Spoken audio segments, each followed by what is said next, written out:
Bueno, sí, vamos a hacer la lectura del texto. No lo vamos a tener en pantalla, ¿vale? Así que tenéis que buscarlo en vuestras Biblias. Romanos, capítulo 3, verso 27, hasta el capítulo 4 al final. Vale, leemos el texto. Romanos 3, 27. Bueno, empieza un poco raro, ¿no? Habría que leer un poco desde atrás, pero leemos desde aquí. Yo creo que conocemos el contexto, si no ahora vamos un poquito para atrás. Dice así: ¿dónde está pues la jactancia? Queda excluida. ¿Por cuál ley? ¿Por la de las obras? No, sino por la ley de la fe. Concluimos pues que el hombre es justificado por la ley sin las obras, es justificado por la fe sin las obras de la ley. ¿Es Dios solamente Dios de los judíos? No. ¿No es también Dios de los gentiles? Ciertamente también de los gentiles. Porque Dios es uno, y Él justificará por la fe a los de la circuncisión, y por medio de la fe a los de la incircuncisión. Luego, ¿por la fe invalidamos la ley? En ninguna manera, sino que confirmamos la ley. ¿Qué pues diremos? ¿Que halló Abraham nuestro padre según la carne? Porque si Abraham fue justificado por las obras, tiene de qué gloriarse, pero no para con Dios. Porque ¿qué dice la Escritura? Creyó Abraham y le fue contado por justicia. Pero al que obra no se le cuenta el salario como gracia, sino como deuda. Mas al que no obra, sino cree en aquel que justifica al impío, su fe le es contada por justicia. Como también David habla de la bienaventuranza del hombre a quien Dios atribuye justicia sin obras, diciendo: bienaventurados aquellos cuyas iniquidades son perdonadas y cuyos pecados son cubiertos. Bienaventurado el varón a quien el Señor no inculpa de pecado. ¿Es pues esta bienaventuranza solamente para los de la circuncisión o también para los de la incircuncisión? Porque decimos que a Abraham le fue contada la fe por justicia. ¿Cómo pues le fue contada? ¿Estando en circuncisión o en la incircuncisión? No, en la incircuncisión, no en la circuncisión, sino en la incircuncisión. Estas gafas bifocales se ve que no están perfectamente reguladas, como habréis podido comprobar, pero bueno. Y recibió la circuncisión como señal, verso 11 del capítulo 4, como sello de la justicia, de la fe que tuvo estando aún incircunciso, para que fuese padre de todos los creyentes no circuncidados, a fin de que también a ellos la fe les sea contada por justicia. Y padre de la circuncisión para los que no solamente son de la circuncisión, sino también siguen las pisadas de la fe que tuvo nuestro padre Abraham antes de ser circuncidado. Porque no por la ley fue dada a Abraham o a su descendencia la promesa de que sería heredero del mundo, sino por la justicia de la fe. Porque si los que son de la ley son los herederos, vana resulta la fe y anulada la promesa. Pues la ley produce ira, pero donde no hay ley tampoco hay transgresión. Por tanto, es por fe, para que sea por gracia, a fin de que la promesa sea firme para toda su descendencia, no solamente para la que es de la ley, sino también para la que es la de la fe de Abraham, el cual es padre de todos nosotros. Como está escrito: te he puesto por padre de muchas gentes, delante de Dios, a quien creyó, el cual da vida a los muertos y llama a las cosas que no son como si fuesen. Él creyó, está hablando ahora de Abraham, en esperanza contra esperanza, para llegar a ser padre de muchas gentes. Conforme a lo que le había dicho, así será tu descendencia. Y no se debilitó en la fe al considerar su cuerpo, que estaba ya como muerto, siendo de casi 100 años, o la esterilidad de la matriz de Sara. Tampoco dudó por incredulidad de la promesa de Dios, sino que se fortaleció en fe, dando gloria a Dios, plenamente convencido de que era también poderoso para hacer todo lo que había prometido, por lo cual también su fe le fue contada por justicia, y no solamente con respecto a él se escribió que le fue contada, sino también con respecto a nosotros, a quienes ha de ser contada, esto es, a los que creemos en el que levantó de los muertos a Jesús, Señor nuestro, el cual fue entregado por nuestras transgresiones y resucitado para nuestra justificación. Leo el texto porque, obviamente, un texto tan amplio no podemos tratarlo en profundidad en tan poco tiempo. Lo que vamos a hacer es una panorámica y extractar alguna lección, aplicación para nosotros en esta mañana, pero no podemos entrar en profundidad, lógicamente, por la extensión y por la profundidad que tiene este texto. Pero sí, es importante que saquemos la esencia. Pero, antes que nada, os quiero contar una historia, porque yo sé que del mensaje este no os vais a acordar.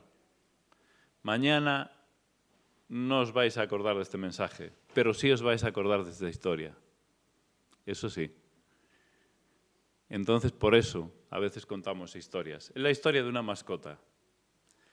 Yo en casa tengo una mascota que nació el 14 de agosto del año 2017. No es un perro, sí tengo una perra, pero no es la perra. También aprecio mucho a esa perra, pero es otra mascota distinta. Tampoco es una gata. Tengo en casa 2 gatas. Es otra mascota distinta. Nació en casa con muchos hermanos y, según la ley de la selección natural de Darwin, tendría que morir. Se trata de un pez. Es un pez de agua fría, una carpa, un goldfish, como le llaman hoy en día, que es difícil que se reproduzcan en casa, en acuario. Normalmente mueren porque necesitan un espacio grande. Son peces más bien de estanque, realmente. Y fue muy difícil sacarlo adelante, pero tiene una particularidad, porque esta mascota tiene una discapacidad, nació con un solo ojo. Y no solo eso, era mucho más pequeña y mucho más débil de sus hermanos. Yo cada vez que miraba el acuario estaba viendo si había muerto, pero ahí seguía. Sus hermanos crecían más rápido, más fuertes, con más poderío, comían mucho más rápido, mejor, porque veían mejor. Esta veía mal, lógicamente, con un solo ojo. Pero cada mañana iba ahí, y allí estaba. Y eran muchos, la pez era muy pequeña y se iban muriendo. Y ahí estaba, seguía, aguantaba, resistía y pasaban los días y seguía viva esa mascota, que después la apodamos Sparrow por aquello del pirata, ¿no? Pasaban los días y se iba desarrollando, iban muriendo sus hermanos y sorprendentemente seguía viva. Digo, ¿cómo es posible? Tenía que morir porque sus hermanos son más fuertes, más rápidos a la hora de comer, se ven mucho más grandes y, sin embargo, iban muriendo y ella, esta mascota o este pez, quedaba vivo.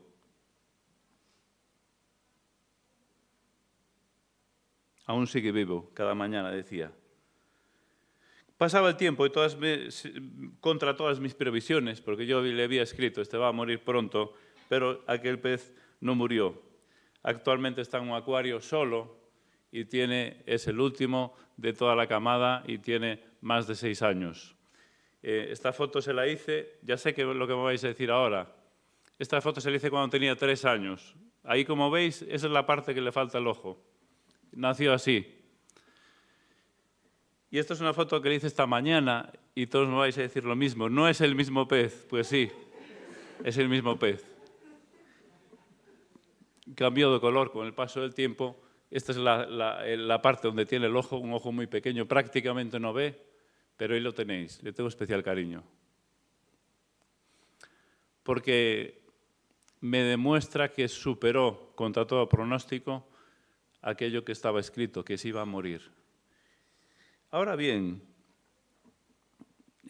¿cuál fue la clave de su supervivencia? Bueno, mucho está en él, lógicamente. A pesar de todo resistió, ¿no?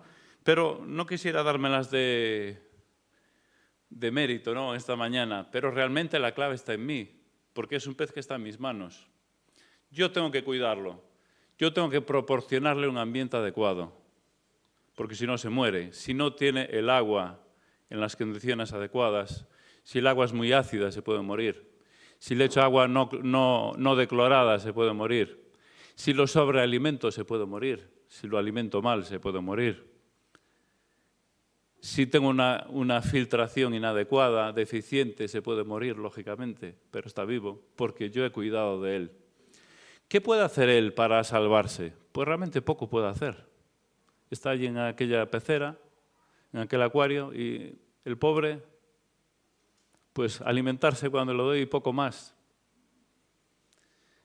¿Por qué traigo este ejemplo? Porque nosotros, y estamos hablando de la justificación, en cuanto a Dios es exactamente lo mismo. Yo para este pez es como si fuera Dios.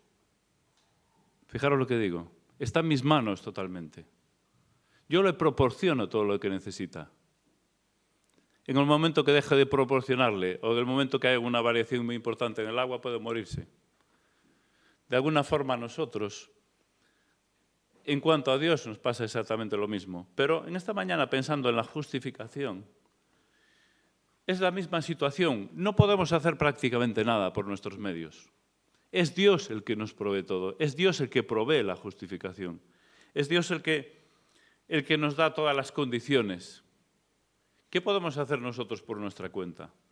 Y creo que esta historia, de hecho, si me da tiempo, intentaré colgarlo del árbol también, no traerlo vivo, sino una foto, y colgarlo para que nos ayude a recordar esta historia de que realmente estamos en manos de Dios y que nosotros por nosotros mismos no podemos llegar a Él. Y es importante entender esto en cuanto a la salvación y en cuanto a la justificación. Y pensar que no tenemos nada que hacer, sin embargo parece que no lo entendemos. Intentamos hacer nuestros méritos, hacer nuestras obras para poder llegar a Dios. ¿Qué podemos hacer para salvarnos? Nada por nuestros medios. Y es lo que el apóstol Pablo está intentando explicar en este texto, sino que somos justificados precisamente por la fe, por la confianza en Dios. En este texto hay aproximadamente unas 15 referencias a la justificación, justicia, justificados de término, no inculpa de pecado, etcétera, etcétera, unas 15 referencias en todo este texto que hemos leído. Es decir, que se habla expresamente de la justificación. Y, curiosamente, es una de las doctrinas que menos hemos entendido a lo largo de la historia. ¿Y por qué es tan importante hablar de esta doctrina, de esta justificación y entenderla bien? Bueno, precisamente por lo que dice... No es aquí. Precisamente por lo que dice el verso 23 del capítulo 3, que lo vimos la anterior semana. Por cuanto todos pecaron y están destituidos de la gloria de Dios. Esta es una realidad. Estamos fuera del alcance. Estamos como el pez dentro de aquel acuario que dependemos, no podemos hacer nada por nuestros medios. Solo si Dios tiene la gracia de salvarnos. Y Dios efectivamente tiene gracia para salvarnos. Entonces, estamos totalmente alejados, destituidos. No tenemos capacidad. Por eso es tan importante ver la forma en que podemos justificarnos y que podemos ser justos. Porque si no somos justos, ni siquiera podemos acercarnos a Dios. Ni siquiera podemos tener relación con Él. Pero como los humanos somos cabezones, seguimos intentando por nuestros propios medios. Y así se ve y lo vemos a lo largo de la historia.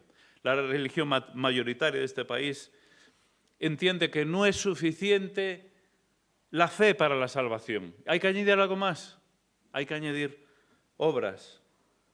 Como sabéis, la doctrina católica. Los budistas dicen que para alcanzar un estado que ellos le llaman del nirvana, es un estado trascendental, especial, necesario caminar por un sendero, le llaman sendero óptuple, un proceso de esfuerzo y disciplina que nos apartará del sufrimiento. Hay que luchar. Los hinduistas también para alcanzar lo que ellos le llaman la moksha, que es esa liberación del mundo y esa muerte y reencarnación. Es necesario practicar el autosacrificio, la meditación, y algunos dicen niveles de autorrealización. Los musulmanes creen que Alá da paso al paraíso a los que viven una vida con rectitud moral. Bueno, y hay que usar las 5 reglas o los pilares como 5 pilares de las reglas principales, ¿no?, que tienen que seguir. Hay que hacer, ¿verdad? Alguna iglesia evangélica y algunos evangélicos también énfasis desproporcionado en las obras y en la justicia moral para poder justificarse delante de Dios. No hemos entendido después de tantos años que la justificación es por la fe. Fijaros que todas las religiones básicamente tienen el mismo fin, y es justificarse delante de Dios. Poder acercarse a Dios y decir, aquí estoy, puedo estar contigo, puedo hablar contigo, puedo relacionarme contigo, por fin he conseguido ser justo, ¿no? El problema es que todas, casi sin excepción, buscan la justificación por las obras o por cosas que tenemos que hacer y no pueden lograrla. Estamos limitados, como está el pez, estamos limitados, dependemos totalmente de Dios. Y todo lo que hagamos solo puede llevarnos al fracaso. Y este texto precisamente comienza prácticamente, después de hablar de la jactancia. La jactancia, precisamente en los 2 capítulos anteriores, está hablando de la jactancia. Tú que eres judío, y dice que parece que estás en una posición superior, ¿verdad? Que tienes la ley, que tienes la palabra, que te ha confiado Dios. ¿Puedes jactarte? Realmente no, ¿verdad? Porque no puedes hacer nada por ti mismo, si no es la fe. La jactancia en nosotros mismos, no tenemos a dónde ir con la jactancia, porque la salvación viene porque nos la da Dios a través de la fe. Y después de este verso 27 dice el 28 lo siguiente, como una conclusión. Concluimos pues, y esto viene de todo lo que dice anteriormente, ¿verdad? Como vimos la vez anterior, que concluimos pues que el hombre es justificado por la fe sin las obras de la ley. Esta es la conclusión. Ahora bien, podemos preguntarnos, ¿por qué es más importante la fe que las obras? ¿Por qué es mejor la fe que las obras para justificarnos? ¿Por qué? Bueno, aquí teníamos muchísimas cosas que decir, el texto es muy amplio. Como nos decía Pedro en el curso para predicadores, no poner muchos puntos en la predicación, aquí iba a poner muchos puntos, así que lo reduje solo a 4, que recogen la mayor parte. Obviamente, a lo mejor se podría poner alguno más, pero creo que son 4 importantes. ¿Por qué? ¿Por qué es mejor la fe que las obras para justificarnos? ¿Por qué? Vamos a dar 4 razones. 4 razones con la letra P, así nos ayuda a recordar. Aunque mañana os olvidaréis de todo, pero al pez sí lo recordaréis. 4 razones. En primer lugar, con 4P, no se basa en el premio, no se basa en los méritos, sino que se basa en la gracia de Dios. Bueno, un poco pequeño, no vais a ver mucho. Bueno, ese es el texto, ese es el texto, el de abajo. Simplemente nos quedamos con premio. No se trata de premio, es decir, recompensa que Dios nos da por lo que hacemos, sino que se basa en lo que Dios ya hizo. Fijaros este texto que dice y que habla de Abraham, verso 1 del capítulo 4. ¿Qué pues diremos? Que halló Abraham, nuestro padre, según la carne. Dice, porque si Abraham fue justificado por las obras, tiene de qué gloriarse. Es decir, aquí estoy yo, mira lo que he hecho. Dice, pero no para con Dios.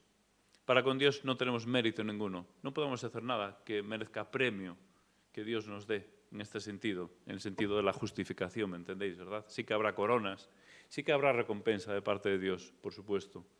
Pero en cuanto a la justificación no hay nada que podamos hacer.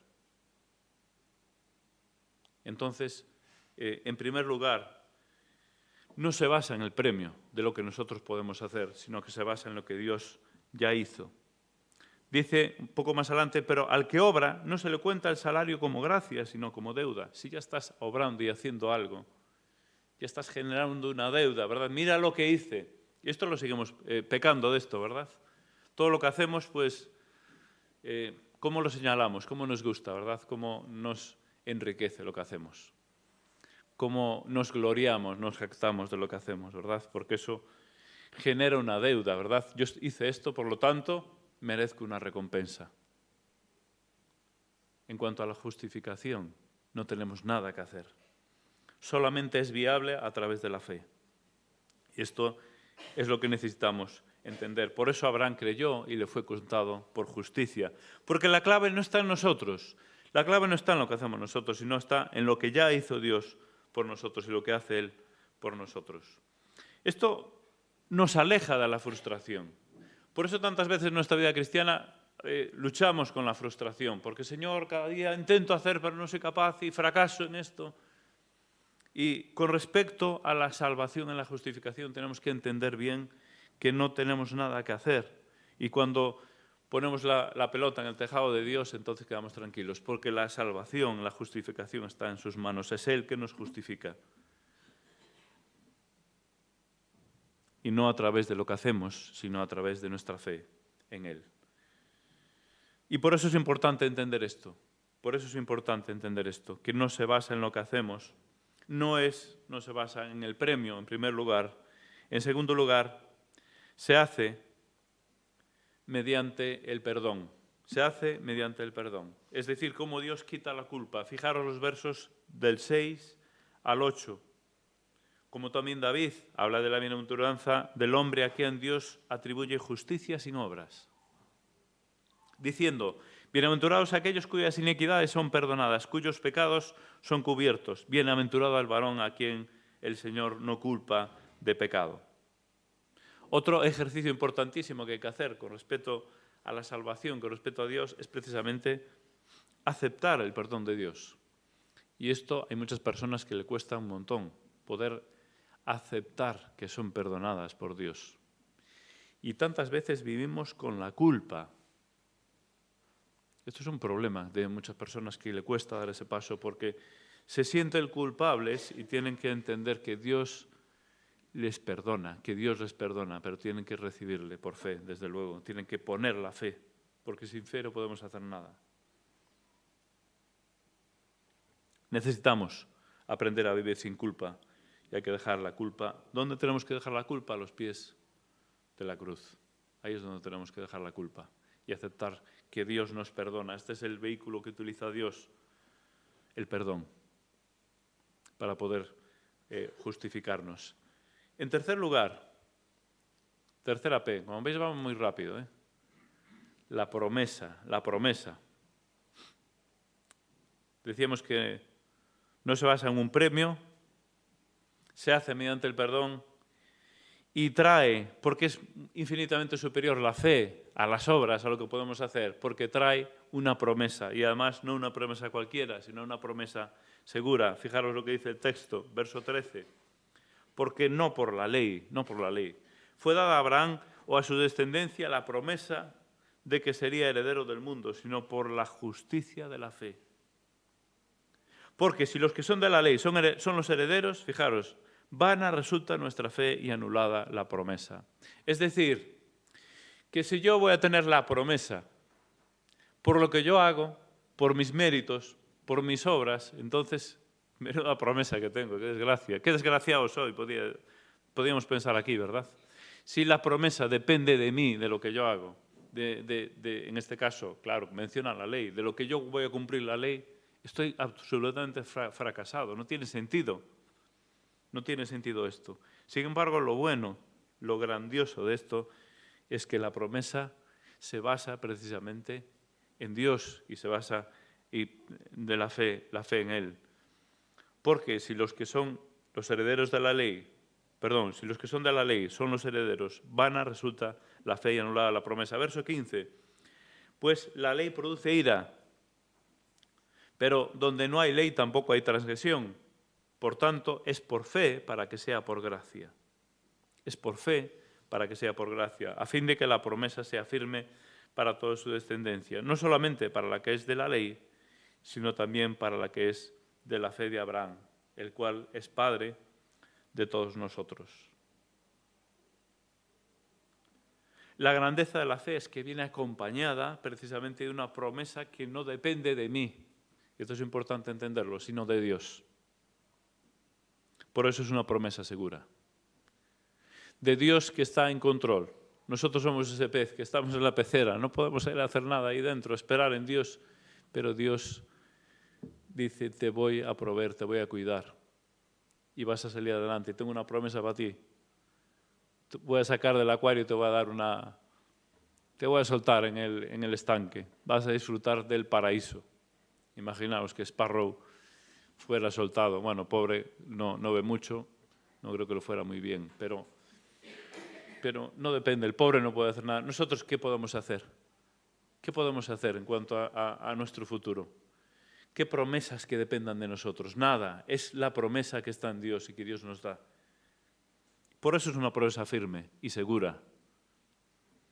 En cuarto y último lugar, en cuanto a por qué es mucho más importante la fe y más grande, y por qué es necesaria la fe para poder justificarnos delante de Dios, es porque precisamente descansa en el poder de Dios, no en nuestras fuerzas, no en nuestras capacidades. De ahí vienen muchas de nuestras frustraciones. Nos apoyamos en nuestras capacidades y también, por supuesto, con respecto a la salvación. Necesitamos entender esto, que el poder está en Dios. Fijaros cómo lo menciona aquí, verso 21. Hablando de Abraham, dice, plenamente convencido de que era también poderoso para hacer todo lo que había prometido, por lo cual también su fe le fue contada por justicia. Sabía que era un Dios poderoso.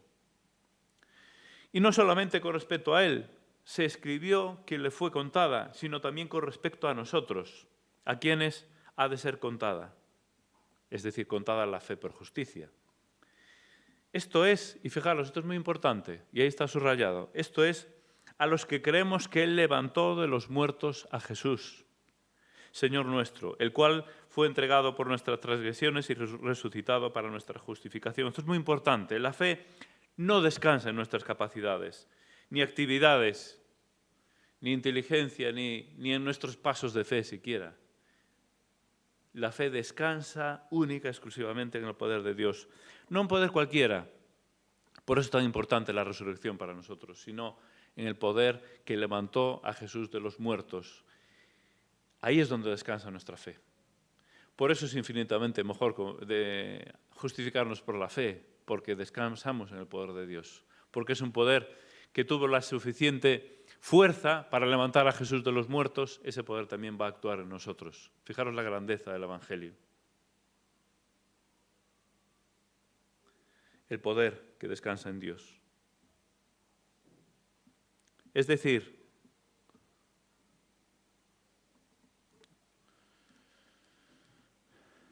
no se basa en el premio de lo que hacemos, sino que se basa y se hace mediante el perdón, que Dios nos quita la culpa, pero porque tuvo que crucificar a su Hijo amado en la cruz del Calvario y cargar sobre él la culpa para poder nosotros sacarnos esta culpa, para poder perdonarnos a nosotros. Se basa precisamente en esa promesa que conseguimos a través de la fe, que es una promesa segura y firme de que Dios nos va a restaurar, salvar y nos va a dar desde luego una herencia, como dice Pedro, incorruptible, inmarcesible, incontaminada, y se asienta en el poder de Dios, no en nuestras fuerzas. Por eso podemos decir que somos justificados por la fe. Y empezaremos el próximo capítulo con un texto, un versículo grandioso, ¿verdad? Justificados, pues por la fe, ¿qué ocurre? Tenemos paz para con Dios. Pero necesitamos entender que solo podemos justificarnos por la fe y no lo hemos entendido. La humanidad no los ha entendido. Hoy acabo de decir que la religión mayoritaria de este país dice que no es suficiente la fe para poder justificarse delante de Dios, que hace falta algo más.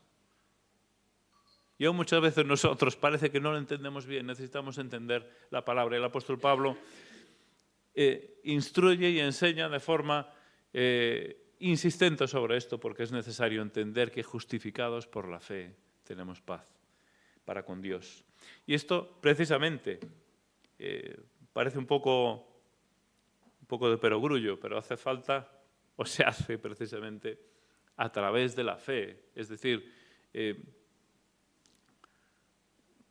ese es el vehículo, lo que nosotros tenemos que hacer, depositar nuestra confianza en el Señor. Y con esto ya terminamos. Si no conté mal en el texto, creo, lo conté a correr, puede ser que haya algún error, pero creo que hay referencias a la fe o al creer. Unas 16 referencias, fijaos en este texto, no menos que referencias a la justicia. Por lo tanto, es un elemento clave, importantísimo aquí la fe. La fe viene de Dios, esto también lo sabemos. Es un don de Dios, pero es algo que tenemos nosotros que trabajar y tenemos que ejercitar. Yo creo que la clave, lo he puesto ahí, y lo que nos llevamos. Yo sé que hoy es una predicación un poco teórica, llegaremos a la parte práctica, Romanos, a partir del capítulo 12 sobre todo, pero bueno, es importante que lleguemos a la práctica, ¿no?, en nuestra vida personal. Pero y yo me pregunto, ¿cómo podemos ejercitar la fe? ¿Qué podemos hacer de nuestra parte para ejercitar la fe? Bueno, vemos cómo lo hizo Abraham, y con este texto terminamos. Verso del 18 al 21, fijaros Abraham cómo puso su fe en Dios. Creyó, dice, en esperanza contra esperanza. Es decir, cuando todo se le venía en contra, Sparrow estaba destinado a morir, estaba seguro que iba a morir, pero sin embargo vivió. Es decir, y este pez salió adelante. Abraham tenía todo en contra. Decía, lo dice el texto, en esperanza contra esperanza, para llegar a ser padre de muchas gentes. Conforme a lo que Dios le había dicho, así será tu descendencia. Se está hablando de la promesa, ¿verdad?, que Dios le hace de su descendencia. Y no se debilitó en la fe al considerar su cuerpo, que estaba ya como muerto, siendo de casi 100 años, o la esterilidad de la matriz de Sara. ¿Cómo es posible esto? ¿Cómo es que Sara va a dar a luz? ¿Cómo es que voy a tener descendencia? Esto no puede ser. Pero dice, no se debilitó en su fe. Y vamos a ver la clave ahora. O la esterilidad de la matriz de Sara. Tampoco dudó por incredulidad de la promesa de Dios. Fijaros ahora, y este texto está subrayado, sino que se fortaleció en fe, dando gloria a Dios. La clave es que puso su mirada en Dios y puso su confianza en Dios. Fijaros, plenamente convencido de que era también poderoso para hacer todo lo que había prometido. La clave está en una fe que se enfoca en Dios, y esto es lo que necesitamos. Y muchas veces los problemas en nuestra vida cristiana vienen porque estamos mirando nuestro ombligo. Y estamos mirando nuestra situación a nosotros. Obviamente tenemos que tener una perspectiva de nosotros, pero la clave de la fe es cuando levantamos nuestra mirada a Dios. ¿Y cómo podemos hacerlo? Obviamente a través de su palabra, conocerle, darle gloria de esta manera como lo hizo Abraham. Y Abraham pudo superar todas las dificultades y todo lo que se le venía en contra porque puso su confianza en Dios. ¿Por qué? Porque sabía que era poderoso para llevar a cabo esa promesa. Y así lo hizo. Y así lo hizo. Entonces, que el Señor nos ayude a nosotros a poder poner en práctica esta fe y poner nuestra confianza en Dios. No pensando en nosotros, no pensando en nuestras capacidades, sino pensando en la capacidad y en el poder de Dios. Y que como ese pez que sobrevivió contra todo pronóstico, Dios nos ha dado la salvación y Él nos va a dar una herencia preciosa e incontaminada e inmarcesible, como dice también su palabra. Muy bien, vamos a orar y hacemos las gestiones para en un ratito comer aquí todos juntos y disfrutar de la comunión.